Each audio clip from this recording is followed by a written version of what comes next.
কাজ ঠিক আছে, তারা ভালো আমল করতেছে, কিন্তু তাদের আমলগুলো আল্লাহ পর্যন্ত পৌঁছে না, কবুল হয় না, আমলগুলো বাতিল হয়ে যাচ্ছে।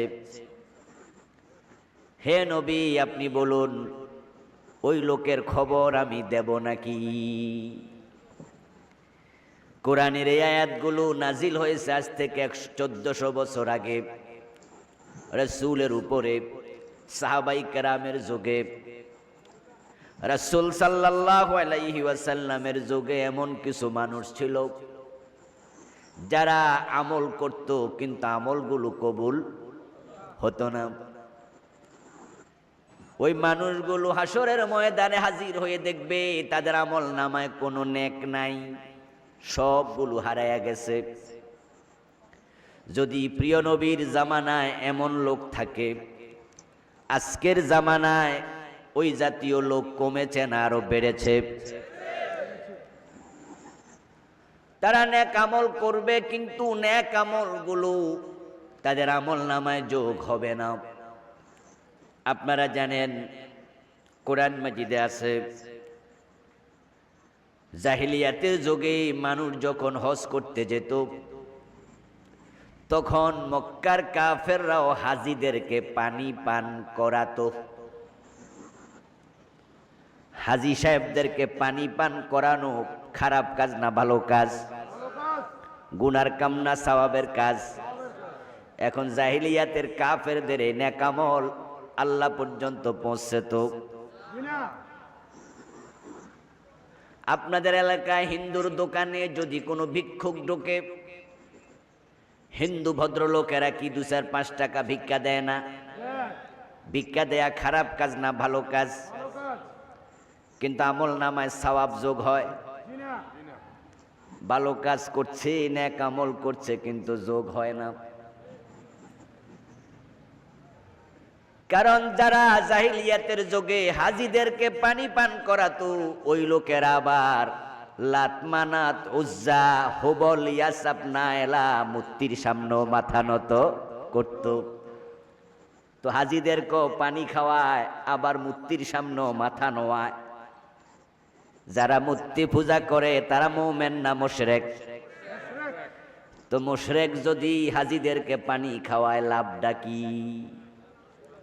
তার শিরকের কারণে তার নেক আমলগুলো কবুল হয় না। যে শিরক করে তার ঈমান আছে না গেছে? তো যার ঈমান নাই, তার নেক আমলের আল্লাহর কাছে একানা দামও নাই। কিন্তু আপনারা বলুন তো, যারা পানি পান করাচ্ছে হাজিদেরকে, এই কাজটা তাদের কাছে খারাপ কাজ মনে হয়েছে না ভালো কাজ? কামটা ভালো, কিন্তু এই ভালো কামের কোনো মূল্য নাই। মাছ ধরছে, ডুলাতেও রাখছে, তবে সকাল বেলায় দেখে ডুলার তলা নাই। মাছ আছে কয়টা? ধরছিল তো সারা রাত মাছ ধরছিল, ডুলাতেও রাখছিল, কিন্তু ডুলার যে তলা নাই, জেলে এটা খেয়াল করে নাই। সকালবেলা টান দিয়া ডুলা তুলছে, পানির থেকে তুলে দেখে মাছ একটাও নাই।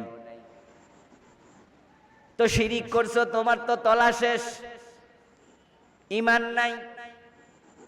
ঈমান হলো একের মতো, নেক আমল হলো ডান পাশে শূন্যের মতো। যদি একের ডানে একটা শূন্য দেন কত হবে? 2টা দিলে? জোরে বলুন 3টা দিলে? এরকম দিতে থাকলে দাম বাড়বে, কিন্তু যদি এক মুছে দেন তাহলে শূন্যগুলোর মূল্য কত? তো শিরিক করলে ঈমান শেষ, তাই তাদের আমলগুলো শেষ, জিরো হয়ে গেছে। দাল্লা সাইয়ুহুম ফিল হায়াতিদ দুনিয়া, দুনিয়ার জীবনে তাদের সব আমল বরবাদ। আমার বন্ধু, আমাদের হিন্দু ভদ্রলোকের দোকানে যখন ভিক্ষুক যায়, তখন টাকা দেয় ভিক্ষুকের। এখন আপনার যদি ফকিরকে ভিক্ষা দেয়, আমরা হাদিসে পাইছি, কোরআনে পাইছি, 1 টাকা, 10 টাকা, 700 টাকা, কোটি কোটি টাকার সওয়াব হয়ে যায়। কিন্তু হিন্দু মিয়া ভিক্ষা দিল, আমল নামায় সওয়াব যোগ হইছে কয়টা? কারণ তার তো ঈমানই নাই। মানুষ যখন ঈমান হারা হয় তখন তার আমলগুলো মূল্যহীন হয়ে যায়। মসজিদে গিয়ে আল্লাহর সেজদা দেয়, আবার দরবারে যাইয়া পীরের পায়ে সেজদা দেয়, এমন লোকও আছে না নাই? ঈমান আছে না গেছে? এখন এই বেড়া যে 5 ওয়াক্ত নামাজ পড়ে, জুমার দিন ইমাম সাহেবের পিছনে খাড়াইয়া নামাজ পড়ে, পীরের পায়ে সেজদা দেয়, মুখে দাঁড়িয়ে আছে, এমন লোকও আছে কিনা? যেই পীর সেজদা নেয় ওই পীরের মাথায় কি টুপি নাই, মুখে দাঁড়িয়ে নাই? তো পীরেরও মুখে দাঁড়িয়ে আছে, মুরিদেরও মুখে দাঁড়িয়ে আছে। পীরও জুমার নামাজ পড়ে, মুরিদও পড়ে। এখন সেজদা দেয় পীরকে, সেজদা নেয় পীর সাহেব। এখন তাদের এই দাড়ি টুপি নামাজ কালামের মূল্য আল্লাহর কাছে কত? আমার বন্ধু, কুফরি করলে, শিরক করলে, নেফাক করলে ঈমান চলে যায়। আর যার ঈমান চলে যায় তার আমলের কোনো দাম থাকে না।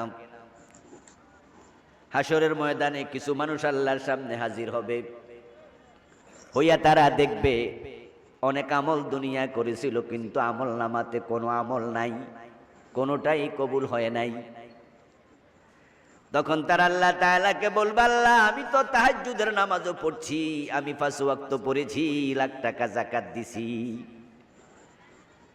আমি কত রকমের ইবাদত করেছি, আজকে আমার ইবাদত কই? আমল নামা খালি কেন? আল্লাহ বলবেন, বান্দা তুই কি সূরাতুল কাহফের 103 এবং 104 নম্বর আয়াত পড়স নাই?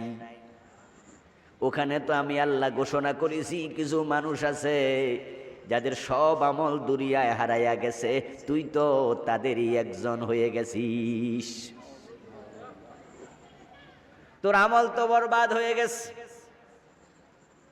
আমল বরবাদ হয় মোট 5 কারণে, তার মাঝে 3 কারণে ঈমান আমল দুইটা একসাথে যায়, আর 2 কারণে ঈমান থাকে কিন্তু আমলটা যায়। 5 কারণে আমল বাতিল হয়, 3 কারণে ঈমান সহ, আর 2 কারণে আমল নাই, ঈমানটা থাকে। গিয়ে দেখবে আমল নামায় ঈমানও নাই, আমলও নাই। ওরা হলো 3 গ্রুপ। এক গ্রুপ হলো কাফের, আরেক গ্রুপ হলো মুশরিক, আরেক গ্রুপ হলো মুনাফিক। যারা কাদিয়ানি তারা কি হিন্দুর সন্তান? কাদিয়ানিরা কি বৌদ্ধের সন্তান? ইহুদি, খ্রিস্টান? বাংলাদেশও কাদিয়ানি আছে না নাই? ওরা নিজদেরকে কি দাবি করে? মুসলিম, মুসলমান। ওদের মসজিদ আছে না নাই? ইমাম মুয়াজ্জিন আসেনি? নামাজ কালাম পড়ে না? কিন্তু বলুন তো, কাদিয়ানি মুমিন না কাফের? কাফের। তামাম পৃথিবীর সব হক্কানি আলেম একমত, কাদিয়ানিরা কাফের, তারা কুফরি করেছে। এখন যে কাফের, হাসরের দিন সে সফল না ব্যর্থ? যারা পীরের পায়ে সেজদা দেয়, যারা শিরক করে, মূর্তি পূজা করে, তারা মুশরিক। এই মুশরিকরা কিয়ামতের দিন সফল না ব্যর্থ? মুনাফিক আব্দুল্লাহ ইবনে উবাই রাসূল সাল্লাল্লাহু আলাইহি ওয়াসাল্লামের হাতে হাত রেখে কালেমা পড়ছে, রাসূলের পিছনে দাঁড়ায়া নামাজ পড়ছে, রাসূলের সাথে বিভিন্ন যুদ্ধের মাঠে অংশগ্রহণ করছে। রাসূল সাল্লাল্লাহু আলাইহি ওয়াসাল্লাম তার জানাজার নামাজে ইমামতি করছেন। রাসূলের জামা পেঁচাইয়া কবরে রাখছে, কিন্তু কবর সমান করার পরে কোরআনের আয়াত নাজিল হলো, ওয়ালা তুসাল্লি আলা আহাদিম মিনহুম মাতা আবাদা ওয়ালা তাকুম আলা কবরিহি ইন্নাহুম কাফারু বিল্লাহ। ও নবী, এদের জানাজার নামাজ আর পড়বেন না, কবরের পাশেও দাঁড়াবেন না, কোনো লাভ নাই, এগুলোর ঈমানটাই নাই। অথচ রাসূলের হাতে হাত রেখে কালেমা পড়েছিল।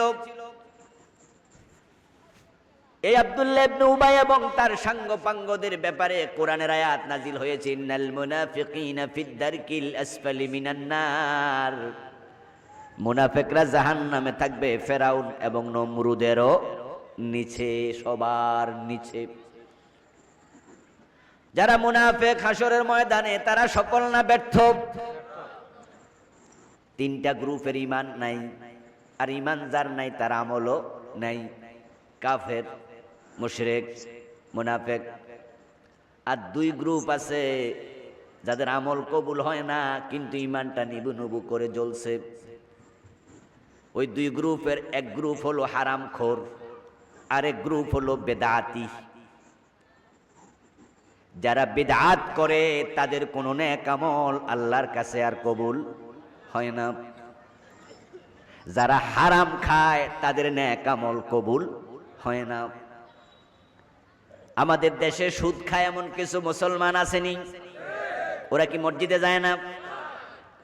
তাই বলে তারা কি কাফের বলি আমরা? বললে কি জানাজার নামাজ পড়ি না? পড়ি, তারা কাফের নয়, তারা মুমিন, তবে তারা ফাসিক, তাদের ঈমান চলে যাবে না, তবে তাদের কোনো আমল কবুল হবে না। قال النبي صلى الله عليه وسلم من اشترى ثوبا ب10 دراهم فيه درهم حرام لم يقبل الله له صلاته ما دام عليه। প্রিয় নবীজি বলছেন, যে ব্যক্তি 10 দিরহাম দিয়ে একটি কাপড় কিনলো, ওই 10 দিরহামের মাঝে 1 দিরহাম হারাম ঢুকেছে। হালাল কয় দিরহাম? মাশাআল্লাহ। 10 দিরহাম দিয়ে কাপড় কিনেছে, 1 দিরহাম হারাম ঢুকেছে। হালাল আছে কয় দিরহাম? 9 দিরহাম হালাল, 1 দিরহাম হারাম। ওই হালাল হারাম মিক্স হয়ে গেছে। লাম ইয়াকবালিল্লাহু লাহু সালাতাহু মা দামা আলাইহি। ওই কাপড় পরে যতই নামাজ পড়ুক 1 রাকাত আল্লাহ কবুল করবে না। হারাম খাইছে, হারাম টাকা দিয়ে কাপড় কিনছে, হারাম টাকা দিয়া বাড়ি করছে, ঘর করছে, হারাম টাকা দিয়া টিউবওয়েল বসাইছে, হারাম টাকা আঙ্গুর কিনেছে, আপেল কিনেছে, চাল ডাল কিনেছে, খাইছে, মোটা তাজা হইছে। যতই নামাজ পড়ো জান্নাত তোমার জন্য মানা, জান্নাত তোমার জন্য মানা। قال النبي صلى الله عليه وسلم لا يدخل الجنة لحم نبت من السحت وكل لحم نبت من السحت فكانت النار أولى به। প্রিয় নবী বলছেন, যে দেহটা হারাম খাইয়া মোটা তাজা হয়েছে ওই দেহটা আল্লাহর জান্নাতে প্রবেশ করবে না। তো নামাজ না জান্নাতের চাবি? ওই জান্নাতের চাবি পাওয়ার জন্য 5 ওয়াক্ত নামাজ পড়ে, কিন্তু আবার সুদ ছাড়ে না। 5 ওয়াক্ত নামাজ পড়ে, গোশ না দিলে ফাইলে সাইন করে না। এমন গোশখোর অফিসার আছে না নাই? গোশ খাইতে খাইতে পেট এত মোটা বানাইছে, এখন দরজার হাত দিয়ে খোলা লাগে না, পেটের ধাক্কায় দরজা খুলে যায়। ছোটকালে হুজুরের ওয়াজে শুনছিলাম, কই পেট এত বড় হইছে, এখন পেট সামনে চলে, মাথা পিছনে চলে। পেটের ধাক্কায় দরজা খোলে, অফিসের পিয়ন সালাম দিয়া দেখে পেট আছে, মাথা নাই। পরে মাথা খুঁজা বাইর করা লাগে। এত বড় পেট বানাইছে, পেটের ধাক্কায় মাথা এখন ছোট ছোট দেখা যায়। কিন্তু ওই পেটওয়ালাও আবার মসজিদে গিয়ে নামাজ পড়ে জান্নাতের চাবি খোঁজে। নামাজ জান্নাতের চাবি হাদিসে পাইছে, তাই নামাজ ছাড়ে না, আবার পরের হকও ছাড়ে না, সুদও ছাড়ে না, গোশও ছাড়ে না, ওজনেও কম দে, মালেও বেজাল দে, আবার চৈত্র মাসে লম্বা রোজাও রাখে। রোজাও ছাড়ে না, আবার ওজনে কম দেয়াটাও। হাদিস হলো যে হারাম খায় ইবাদত আর কবুল হবে না। হারাম খাইলে ইবাদত কবুল বন্ধ। সুদে টাকায় লাগায় পীর সাহেবের কাছে মুরিদ হইছে, পীর সাহেব হুজুরের সাথে সাথে চলে। ও বন্ধু, পীর সাহেব হুজুর উনারে সাথে রাখে। একবারে হুজুরের সাথে চলছে, 2 দিন 3 দিন 4 দিন, 1 মাস 2 মাস সফর করতেছে। তাবলীগ জামাতে চিল্লা দিতেছে, 5 ওয়াক্ত নামাজ পড়তেছে, বুড়া মানুষ, সংসার টংসারের দিকে আর খেয়াল নাই। কারণ বুড়া হয়ে গেলে জামাইয়ের বোধ দরকার হয় না, বউরও জামাইয়ের বেশি দরকার হয় না, যৌবনকালে বেশি দরকার হয়। এই জন্য এখন উনি চিল্লা যায়, বউ কয় জাগা, বাড়িতে ক্যাট ক্যাট করে এসছে, জাগা চিল্লা, এটাই ভালা। এখন চাচারে জিজ্ঞাসা করলাম, চাচা আপনি যেরকম চিল্লা দেন, পীরের সাথে ঘোরেন, পীরের কম্বল লইয়া, পীরের লোডা লইয়া গুজু করে, তো সংসার চলে কেমনে? চাচা মুস্কি হাসি দিয়া কয়, আল্লাহ চালায়। কে চালায়? এখন বাতি যায় আবার কয়, চাচা আল্লাহ তো চালায়, বুঝছি উসিলা তো একটা লাগে নাকি, উসিলা ছাড়া তো আর চালায় না, তো উসিলাটা কি?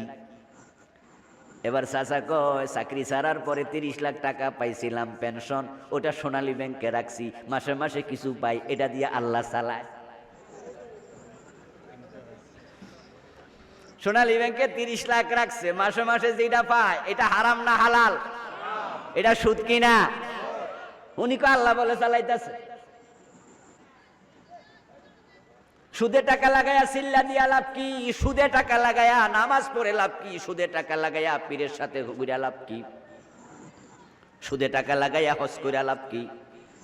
قال النبي صلى الله عليه وسلم إن الله طيب لا يقبل إلا طيبا। আল্লাহ নিজে পবিত্র, তাই তিনি অপবিত্র হারাম কিছু গ্রহণ করে না। হালাল জীবিকা ইবাদত কবুলের শর্ত, তাই হারামের সাথে থাকা যাবে না, ইবাদত কবুল হবে না, কইরাও লাভ নাই, হারায়া যাবে সব।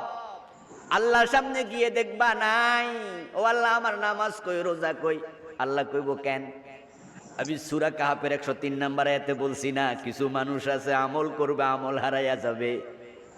হুজুররা ওয়াজ করে তোদেরকে বুঝায় নাই যে হারাম খাইলে আমল কবুল হয় না, তুই তো হারামের সাথে জড়িত ছিলি, তাই তোর আমল একটাও কবুল হয় নাই। সাবধান মুসলমান। إن النبي صلى الله عليه وسلم ذكر الرجل يطيل السفر أشعث وأغبر ويمد يديه إلى السماء فيقول يا رب ومطعمه حرام ومشربه حرام وملبسه حرام وغذي بالحرام فأنى يستجاب لذلك। রাসূলুল্লাহ বুঝানোর জন্য একটা উদাহরণ দিলেন। এই যে কিছুক্ষণ আগে আমি এক চাচার উদাহরণ দিলাম যে ব্যাংকে, সোনালী ব্যাংকে টাকা রাখছে, এটা কিন্তু বাস্তব নয়, এমন কোন চাচার সাথে আমার কথা হয় নাই। এগুলো হলো বুঝার জন্য এক্সাম্পল। কোরআন হাদিসে এক্সাম্পল আছে না নাই? আল্লাহর হাবিব এক্সাম্পল দেন। Example is the better than advice. কখনো কখনো উপদেশ, দৃষ্টান্ত, দুইটা যদি তুলনা দেয়, উপদেশের চেয়ে দৃষ্টান্ত দিয়ে বুঝে আসে ভালো, ঠিক না? তাড়াতাড়ি বোঝে, মূর্খ লোকও বোঝে। উদাহরণ দিলে করে এইটা না বুঝলাম।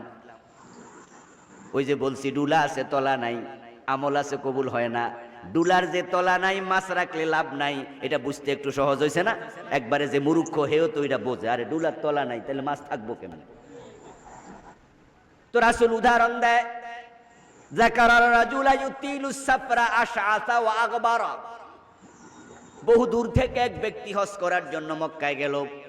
ধরেন আফ্রিকা মহাদেশ থেকে, এশিয়া থেকে, জাপান থেকে, চায়না থেকে হজ করতে বাংলাদেশ থেকে গেল।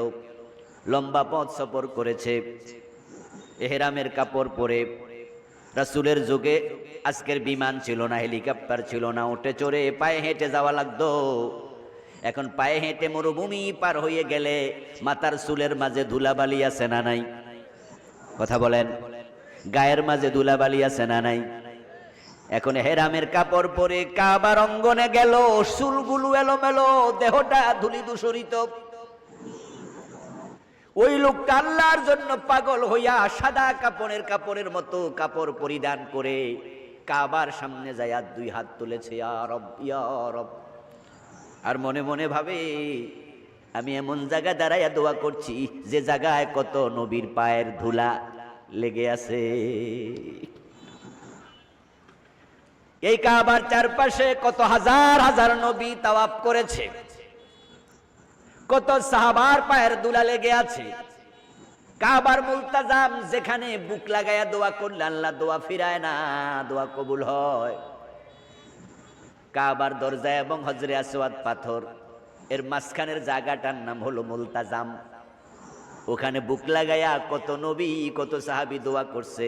ওই বেটা সেখানে বুক লাগায়া আল্লাহর কাছে দুই হাত তুলে দোয়া করছে, আর মনে মনে ভাবতেছে এখানের দোয়া আল্লাহ কবুল না কইরা ফিরাবে না। তার ভাবনা কিন্তু ঠিক। কাবা তো দোয়া কবুলের জায়গা, ঠিক না?